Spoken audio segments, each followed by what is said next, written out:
ফরাসি আল্পসের তুষার ঢাকা পাহাড়ে শুরু হলো নতুন এক অলিম্পিক যাত্রার প্রতীকী অধ্যায়। কুরশেভেল লে প্রাজে উন্মোচন করা হলো বিশ্বখ্যাত ৫টি অলিম্পিক রিংস। শুক্রবার সকালে স্থানীয় কর্তৃপক্ষের উদ্যোগে স্কি জাম্পের ল্যান্ডিং স্লোপে স্থাপন করা হয় এই অলিম্পিক প্রতীক।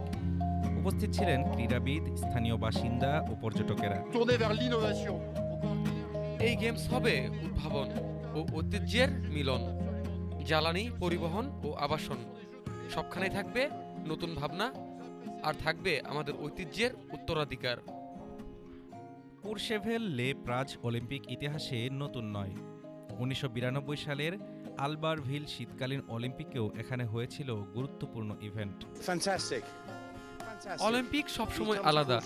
৪০ বছর ধরে এখানে আসছি। এখানে ফিরে আসা সত্যি বিশেষ অনুভূতি। আমি প্রথম এসেছিলাম ১৯৮৬ সালে। ১৯৯২ সালের আগেই ২০৩০ সালেও আমরা এখানে থাকব। অনুষ্ঠানে অংশ নেয় স্থানীয় তরুণ ক্রীড়াবিদরা। ছিল পৌরসভার আয়োজনে উৎসব, যা তুলে ধরে এই অঞ্চলের দীর্ঘদিনের শীতকালীন ক্রীড়া ঐতিহ্য।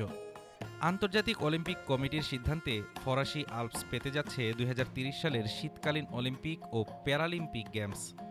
তার আগে ২০২৬ সালে ইতালির মিলানো কর্তিনায় বসছে পরবর্তী আসর। আর কুরশেভেল লে প্রাজে আজ উন্মোচিত এই রিংস সেই স্বপ্নেরই প্রথম দৃশ্যমান চিহ্ন। Desk report, Dhaka today.